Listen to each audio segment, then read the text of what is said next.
الحمد لله رب العالمين والصلاة والسلام على أشرف الأنبياء وسيد المرسلين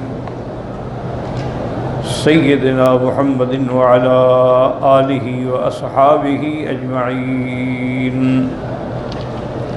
اللهم صل على سيدنا محمد وعلى آل سيدنا محمد كما صليت على إبراهيم وعلى آل إبراهيم في العالمين إنك حميد مجيد.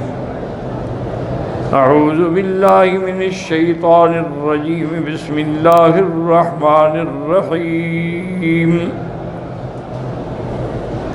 قال اهبطا منها جميعا بعضكم لبعض عدو فإما يأتينكم مني هدى فمن اتبع هداي فلا يضل ولا يشقى ومن أعرض عن ذكري فإن له معيشة ضنكا ونحشره يوم القيامة أعمى قال رب لما حشرتني أعمى وقد كنت بصيرا قال كذلك أتتك آياتنا فنسيتها وكذلك اليوم تنسى وكذلك نجزي من أسرف ولم يؤمن بآيات ربه والعذاب الآخرة أشد وأبقى. اب ان آیات میں اللہ نے حکم دیا حضرت آدم کو، بی بی حوا اور ابلیس سب کو کہ اتر جاؤ، آسمان سے اترو، زمین پر جنت سے اترو. اگر تمہارے پاس میری طرف سے ہدایت آئے، کیا مانا پیغمبر آئیں، کتابیں آئیں، الانبیاء والرسل والبیان، فمن اتبع ہدای فلا یضل ولا یشقى. پس جس نے ان ہدایات کی اتباع کی، انبیاء کی اتباع کی، اللہ کے احکام کی اتباع کی، وہ نہ دنیا میں بہکے گا اور نہ آخرت میں بدبخت ہوگا. اور اس کے علاوہ وہ ہدایت کے دوسرے راستے ڈھونڈنے لگا، نتیجہ کیا ہوگا؟ فَإِنَّ لَهُ مَعِيشَةً ضَنْكًا أَيْ ضَنْكًا فِي الدُّنْيَا فَلَا طَمَأْنِينَةَ لَهُ وَلَا انشراح لِصَدْرِهِ بل صدره ضيق حرج لذلالہ. منع یہ ہے کہ ضنکن کا کہ اس کو سکون نہیں ہوگا، انشراح صدر نہیں ہوگا. لاکھ دولت ہو، کروڑوں دولت کے باوجود بھی سکون نہ ہو تو وہ دولت کس کام کی؟ آج بھی آپ دیکھیں بڑے بڑے لوگ ہیں، کروڑوں پتی نہیں اربوں پتی لوگ ہیں، نیند ہی نہیں آتی جب تک وہ بیچارے گولیاں نہ کھا کے نہ سوئیں، وہ سو ہی نہیں سکتے. تو ایسی دولت کس کام کی؟ پیسے تو نہیں کھائے گا نا آدمی، چاہے ظاہری طور پر اس کے پاس نعمتیں ہوں لیکن سکون قلب نہیں ہوتا. فإن قلبه ما لم يخلص إلى اليقين والهدى فهو في قلق وحيرة وشك. جب تک اس کے دل میں اللہ کی طرف سے ہدایت نہ آئے وہ ہمیشہ پریشان اور شک اور حیرت میں رہے گا. فلا يزال في ريبة يتردد فَهَذَا مِن ضِنْكِ الْمَعِيشَةِ. وہ ہمیشہ اسی ٹھوکروں میں رہے گا. اطمینان قلب جو ہے وہ صرف اللہ والوں کو حاصل ہوتا ہے. الا بذکر اللہ تطمئن القلوب. اللہ کے ذکر سے دلوں کا سکون ہوتا ہے. دلوں کا سکون جو ہے وہ محلات میں نہیں ہوتا. تاریخ میں لکھتے ہیں کہ ابراہیم ابن ادہم جو گزرے ہیں نا رحمت اللہ علیہ، اولیاء اللہ میں سے، یہ خود بادشاہ تھے.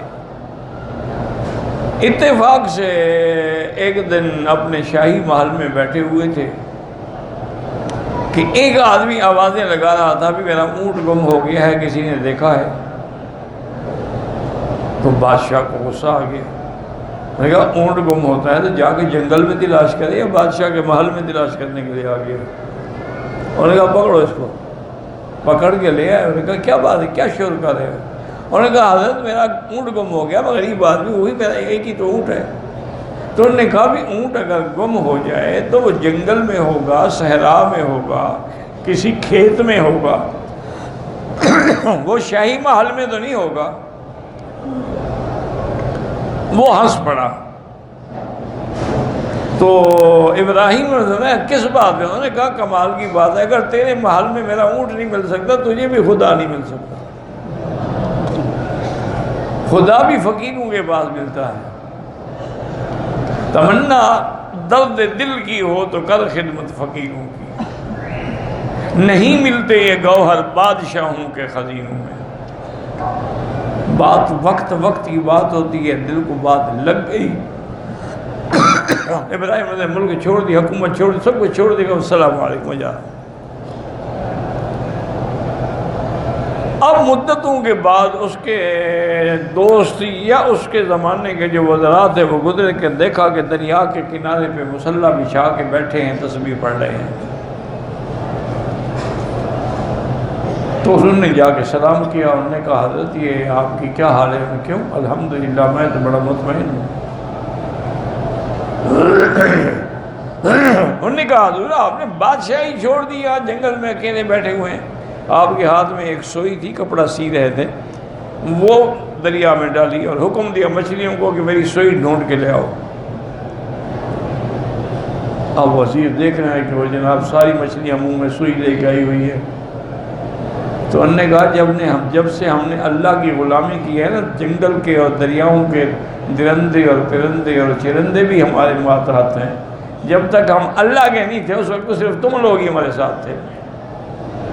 تو جب من کان للہ کان اللہ لہ، جب آدمی اللہ کا بن جاتا ہے تو اللہ بھی اسی کے ہو جاتا ہے۔ حضرت ابن عباس کا ایک قول یہ بھی ہے کہ اللہ فرماتے ہیں کہ جب میں اپنے بندوں کو دیتا ہوں تھوڑا یا زیادہ، لیکن اس میں وہ مجھ سے نہیں ڈرتا، حلال حرام کا خیال نہیں کرتا، تو اس میں بھلائی نہیں، یہی ذنق ہے۔ ایک روایت یہ بھی ہے کہ کوئی لوگ تھے، قوم تھی، وہ گمراہ تھے، انہوں نے حق سے اعراض کیا، بڑی دولت دنیا تھی، متکبر تھے، لیکن ان کی زندگی جو ہے وہ تنگ تھی۔ وَذَلِكَ أَنَّهُمْ كَانُوا يَرَوْنَ أَنَّ اللَّهَ لَيْسَ مُخْلِفًا لَهُمْ وَعَائِشَهُمْ مِنْ سُوءِ ظَنِّهِمْ بِاللَّهِ وَالتَّكْذِيبِ۔ وہ اسی گمان میں رہتے تھے کہ اگر ہم اللہ کے راستے میں خرچ کر دیں گے تو اللہ ہمیں واپس تھوڑی دیں گے، اسی تکذیب میں بھٹکتے رہے۔ جب بندہ اللہ کی تکذیب کرے اور اللہ کے ساتھ برا گمان رکھے تو اس کی معیشت اس میں تنگ ہو جاتی، یہ معنی ہے ذنق کا۔ قال الضحاک والامر السیء والرزق الخبیث، ذنق کا معنی یہ ہے کہ اس کو پھر برے اعمال کی توفیق ہوتی ہے اور رزق بھی حرام۔ عن نبی سعید قال قال رسول اللہ صلی اللہ علیہ وسلم فی قول اللہ عز وجل فَإِنَّ لَهُ مَعِيشَةً ضَنْكًا قَالَ ذَمَّةَ الْقَبْرِ لَهُ، قبر پکڑے گی اس کو۔ النبی رضی اللہ عنہ قال المؤمن فی قبرہ فی روضۃ خضراء، مومن اپنی قبر میں ایسے ہوں گے جیسے سبز باغوں میں ہوں۔ وَيُفْسَوْ لَهُ فِي قَبْرِهِ 70 ذِرَاعًا، اور اس کی قبر کو اس کے لیے وسیع کر دیا جائے گا۔ وَيَنَوِّرُ لَهُ قَبْرَهُ كَالْقَمَرِ لَيْلَةَ الْبَدْرِ، اور اس کی قبروں کے اندر نور بھر دیا جائے گا جیسے چاند آ گیا ہو۔ دعا کریں اللہ ہماری قبروں کو بھی منور کر دے۔